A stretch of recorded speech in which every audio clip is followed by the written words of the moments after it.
আচ্ছা, এই যে আপনারা যারা আমার ভিডিওগুলো রেগুলার দেখেন, আপনারা হয়তো খেয়াল করেছেন আমি মাঝে মাঝে বেশ সুন্দর করে পরিপাটিভাবে কথা বলি। আবার মাঝে মাঝে আমি আমার আঞ্চলিক ভাষায় কথা বলি। অ্যাকচুয়ালি আমার কাছে আঞ্চলিক ভাষাটাই না কেন যেন খুব বেশি পছন্দ হয়। আর আমার হাজব্যান্ডও ব্যক্তিগতভাবে খুব বেশি পছন্দ করে আমার আঞ্চলিক ভাষাটা। তো আসলে আপনারা যারা আমার রেগুলার ভিউয়ার্স, আপনারা কোনটা বেশি পছন্দ করেন, আঞ্চলিক ভাষা নাকি আমার পরিপাটি ভাষা বলুন তো?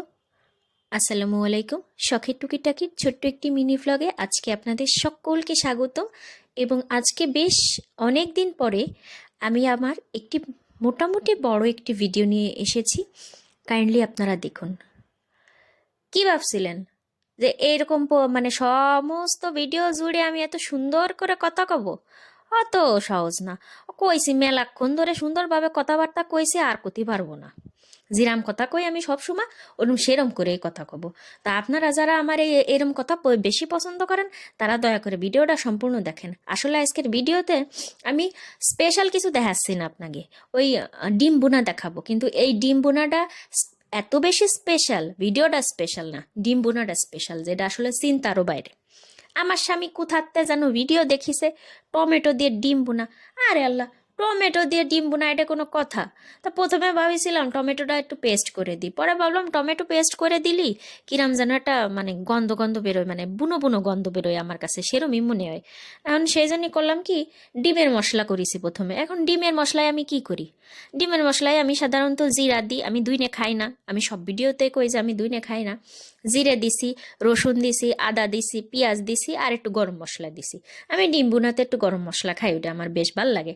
আর শুকনো মরিচের গুঁড়ো দিয়ে মশলা প্রথমে সুন্দর করে ওই যে কষাইছি, বা তা তো আপনি দেখেছেন। আর ওই যে টমেটোটা তো পেস্ট করিনি, টমেটোটা আমি কুচি কুচি করে কাটিয়ে নিয়েছি। ওই মশলা সামান্য ভুনা করে সুন্দর করে কষায় তার মধ্যে দিয়ে টমেটো দিয়ে আবার কষাচ্ছি। এতে না সুন্দর একটা সেন্ট আইছে, মানে সেন্ট তো কয় না, ঘিরান আইছে। আর আমি হালকা পানি দিয়েও সুন্দর মতো কষাচ্ছি, কালারটাও না সেই আইছে। ভালোভাবে ভিডিওটা দেখেন, ভালোভাবে দেখতেই পারবেন, সেই একটা কালার আইছে। আমি প্রথমে বুঝতেছিলাম না আসলে টেস্টটা কেমন হতে পারে। তারপরে যখন ডিম ডাইলে দিয়ে পুরো রান্না শেষে আমি খাইছি, মানে এত সুন্দর টেস্ট, এত সুন্দর টেস্ট, আর কি কব, এসে ভালো টেস্ট কিন্তু আর হতে পারে না।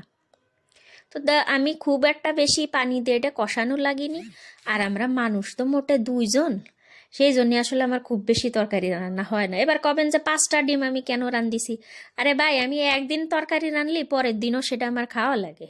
তা ওইভাবে একটু অলসতা করেছি, যাতে পরের দিন আমার আর রান্ধা না লাগে। এই জন্য আমি 5টা ডিম রান্ধিছি। যাই হোক, তো আপনাকে এই রেসিপিটা আমি খুব সহজে শিখিয়ে দিলাম। আপনারা বাসায় এটা ট্রাই করে দেখবেন, অনেক বেশি টেস্ট হয় সত্যি আপুরা।